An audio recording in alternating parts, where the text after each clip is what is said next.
folks, I'm Tom Vassal. Welcome to Crowdfunding. This is a show where we talk about all sorts of things in regards to Kickstarter. So there's a lot going on right now, so we better get started with the news. Okay, so let's, first of all, this is one of two table projects this week, and this is called Game Anywhere Tables. Now, when I first looked at these, I thought, well, they look a little unwieldy because they are the whole gimmick of these that you can fold them up and move them anywhere, and then you unfold them and they kind of fold out, and there's a lot of table space, but they look pretty good, actually, and they have a place to put personal space. And I think what really attracts me to these particular tables is that they're magnetic and it has all kinds of really cool accessories. Specifically, they have digital counters, and all these accessories are magnetic, so you can put them anywhere you want on the table. And I really like that. I mean, the commercial or the video is really well done. At first I thought this is like a car commercial, but they explained everything, and had I not have a table, I would have been sorely tempted to back this one myself. Next we have Cards for Gamers making a game called Spy Fight. Now, this is their first Kickstarter, and I don't know if it's that good. I mean, it looks okay. It's just, they're like comparing it to Magic, but it just looks like a 2 or more player take that game with spy artwork. I might be wrong, but that's kind of the feel I'm getting from the description. Dogmite Games, they seem to have a Kickstarter running at all times these days, has the Mighty Dice and Bone Box. This is just a magnetic dice holder. I've seen them in real life. They're very, very nice. Then we have Warehouse 13. Now, this is from a new company, and this is based on the popular TV show Warehouse 13. Now, I wondered at this because I saw that they're only at $54,000 but it's an $80,000 goal. And I was like, I don't know, the IP, but I was going through, and there's a lot of reviewers there mentioning how much they like the game, and some of these are people that I trust that they use quotes from. So I know that this is, again, a very popular sci-fi show. It's a semi-co-op, but it says it can also be a 2 to 5 full co-op. If you're playing 2 to 5 players, you can also play straight full co-op. So it's, when I say semi-co-op, I think what they mean is one versus all, going over the thing, but it also takes 130 minutes. I don't know where they came up with the extra 10 minutes, but it looks interesting. We'll see if this one backs. There's still plenty of time, I'm sure. Ice Makers has a new company, a new game called Samurai Vassal, not this Vassal, but a vassal of a king. I really like how this one looks anyway. The graphic design looks good. You're trying to get trust points. You're simultaneously actioning and working with other people. But I think the graphic design for a first-time designer, this one looks clean anyway. Wood Robot is making, this is our next table of ultimate gaming. Now, whenever I'm looking at these tables, I'm like, well, what distinguishes them from the other table companies that are out there? And I think here is that they're very pretty. They even have modular decorations that you can put on them. And another thing I really liked is that the tables themselves are modular. So you can put the tables together, and they have leaves on top of them, which I thought was neat, but the leaves store inside the table, which is a great thing, because one of the biggest problems I have with my tables is where to store the leaves. They're just stacked somewhere around the room while they're not on the table itself. These can even pull out and can be used like as a desk at the table. So that's a pretty cool concept. Greenbrier Games is making a game called Champions of Hera. Now, this game looks really pretty. I really like the look of it. Has some neat miniatures. It's an adventure board game. There's a dying world that you're trying to save as you close rifts and things like that. I don't know how the gameplay will play, but it doesn't look as complicated as I thought when I first read the description, and the miniatures are pretty cool looking. IDW has Legend of Korra Pro Bending Arena. This is based in the Nickelodeon Avatar universe. I've yet to watch the Avatar cartoon series. I hear it's quite good. A lot of people like it. So this is a sports game set inside that universe. Looks a little like football, but we'll have to wait and see. And this is from IDW. IDW has done a lot of games, but this is actually only their 5th Kickstarter. Formal Ferret Games is doing an expansion for the networks, network executives. This adds executives, which looks like they have special powers. There's also a lot more cards and stuff. I thought that the network had a lot of variety in the base game. This is really going to look like almost double the amount of variety that the game can have. ADG, which is the Australian Design Group. This is their first Kickstarter. In fact, this is the first I've really heard from them in like a decade. They make big, grandiose games. 7 Ages is one of the ones I like, but this one is World in Flames, the Collector's Edition. World in Flames is really well known. This is known for being one of the, they claim it's the world's biggest game. I won't dispute that. With over 2.2 meters worth of space, a humongous map of the whole world. And in this Collector's Edition, there are 4,800 counters. That's insane. That's crazy, and yet people are going to back it. This is a war game that definitely has a very high pedigree. All right, Bezier Games has Werebeasts. Yes, shockingly, another were game. Although they do take pains in the video to explain that it's not another werewolf game.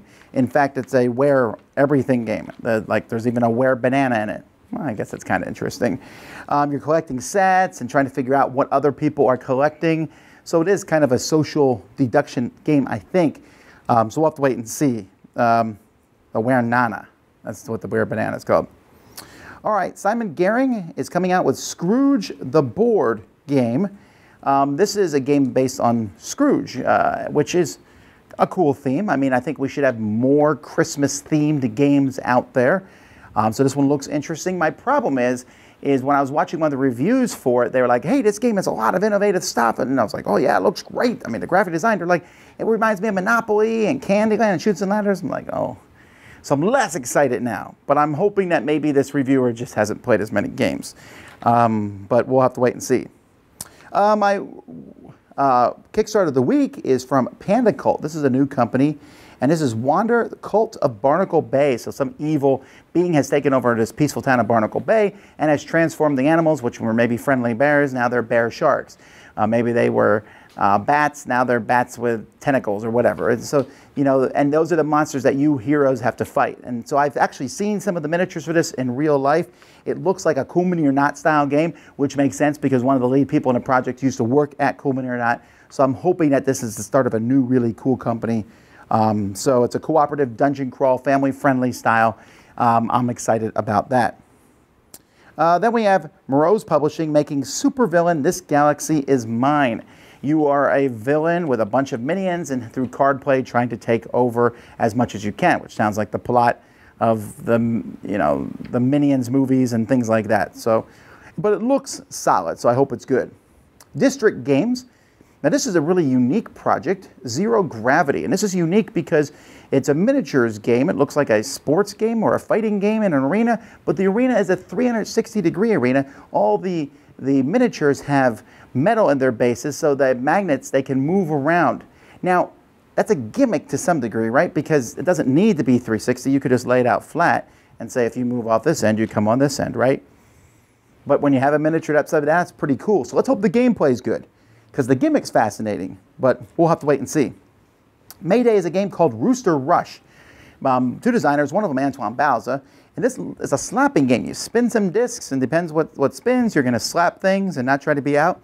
It's a very simple game. I think this is their second time they've launched it. I'm not sold, though.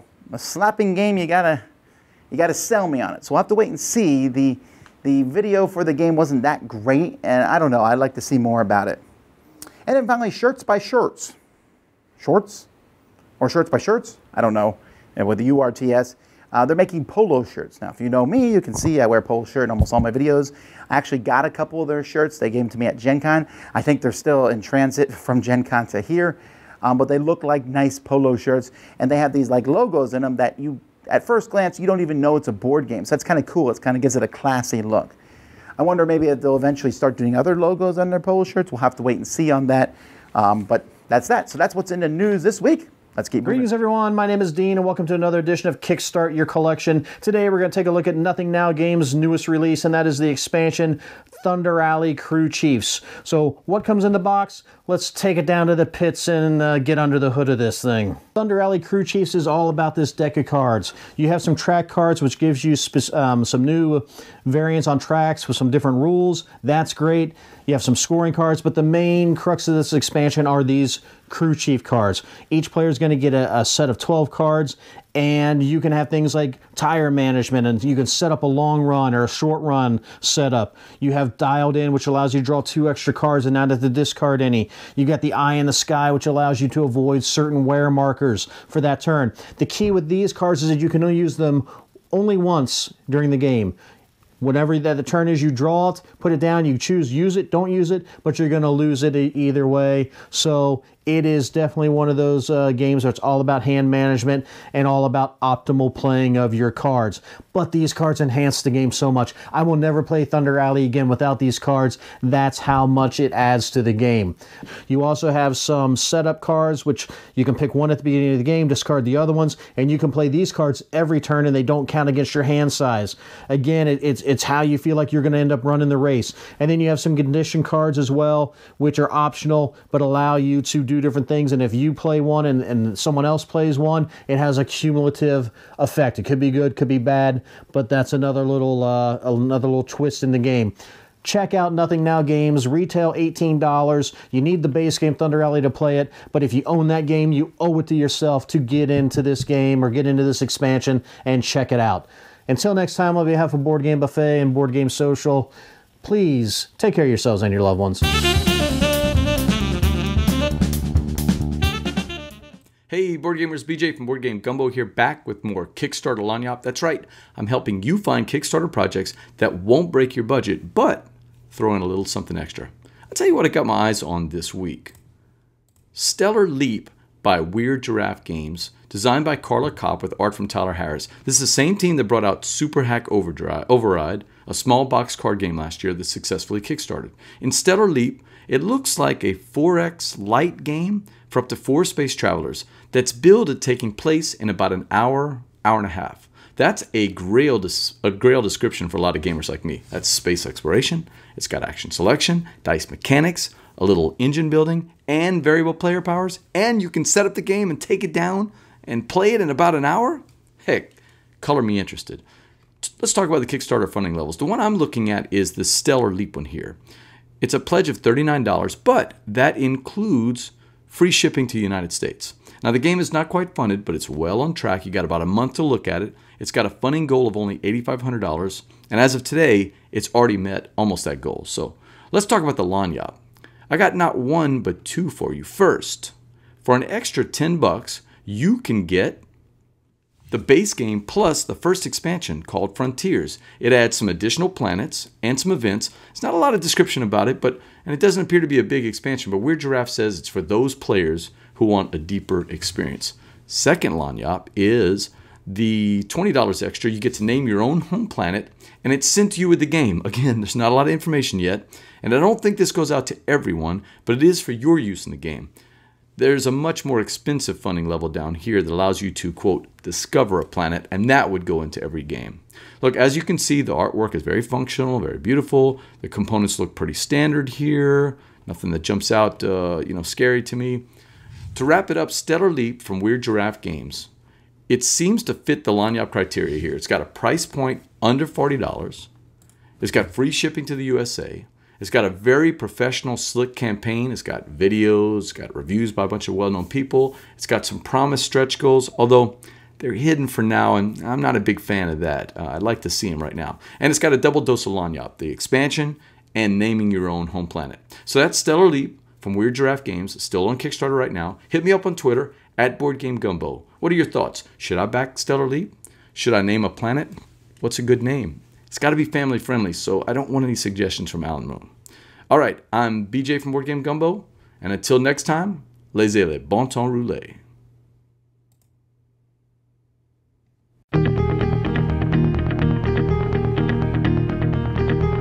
Okay, folks, I wanted to talk a little bit about Kickstarter Previews, and I wanted to announce that the Dice Tower is going to start doing Kickstarter Previews again.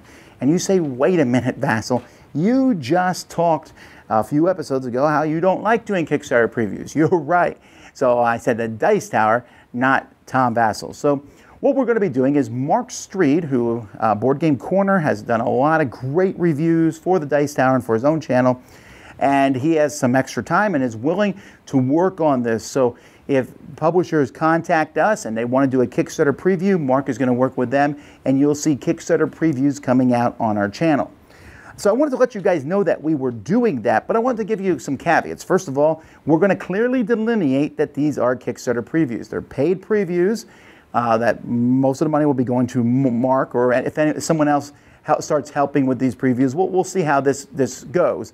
That money will go to them. These are basically advertisements. We're going to be showing the game off and everything, but it's essentially not a full review where we'll tell you if the game is good or bad. So you need to recognize that. And as I said, you will not see me and Sam and Z doing these. Maybe a rare exception. I'm not going to say never, but there's no plans for the main guys to be involved with this at the moment. Also, don't worry about a flood of these overtaking the channel. Okay, we're not going to do tons of these, and even if we did, let's say we did 2 a week or something, that would still be way outweighed by all the other videos that we're putting out at this point in time. So we'll clearly delineate that this is a paid preview and see those going up. And if you are interested in being involved with this, or you have a Kickstarter and you'd like us to help out with, then email us at dicetower@gmail.com and we'll be in touch with you. So I just wanted to let you guys know that. Let's keep going on with the show.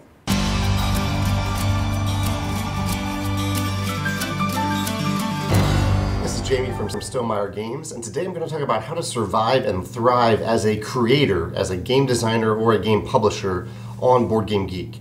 I have an article that lists 10 things. I'm going to kind of focus on 5 of them really quick. 1, I highly recommend that you subscribe to yourself and to your games on Board Game Geek. That way, in your feed that you get on Board Game Geek, you can see whenever someone mentions your game or yourself, and you can go there, or your publishing company, and you can go there, and typically you're there to answer questions. At least that's the way I do it. Answer questions, interact with people, give clarifications, share news, things like that. 2 is kind of related to that, which is I've had some experiences early on in my company where I would interact on reviews of my games on Board Game Geek, and I kind of learned the hard way that that's generally not a good idea. It makes people a little uncomfortable if you, the creator or the designer, jump in on a review, unless they specifically ask you a question. Like they say, hey, Jamie, why did you make this design decision? That's a chance for you to jump in there. But otherwise, people generally just want to have a safe space where they can talk about the game and talk about their feelings of the game without having you jump in there. 3, Board Game Geek ads, I think are great if you have a specific place you want to send people, and if that place is really well designed. So an ad is only as effective as the destination where that ad is taking people. And so if your Kickstarter page or your crowdfunding project page isn't very well designed, isn't very compelling, even the greatest Board Game Geek ad in the world shown to millions of people isn't going to do anything.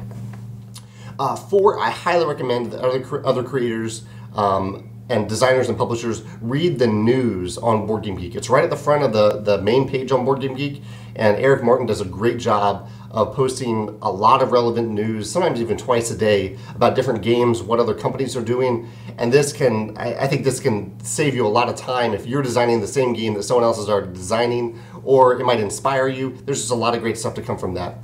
And last, the Board Game Geek hotness section. We all want to get on the hotness, so people are excited about our games. And there are, I guess, a few ways that you can do that is to post a lot of images, or not a lot of images, post good images to Board Game Geek. Link to your game, either the images or the game on Board Game Geek from other sources like your e-newsletter or Facebook page. Host polls about your game. So if you're designing something and you're trying to figure out which direction to take, host a poll, put an image on there, host a poll for that. And last, kind of as I referred to before, just participate in conversation. Encourage conversation about your game on Board Game Geek, and that may elevate it on the hotness as well. If you have any other thoughts about this topic, I'd love to hear them in the comments, or you can go to my article about it, Top 10 Ways to Survive and Thrive on Board Game Geek. Thanks. Woo! So that is another, basically an end of our show, crowd surfing.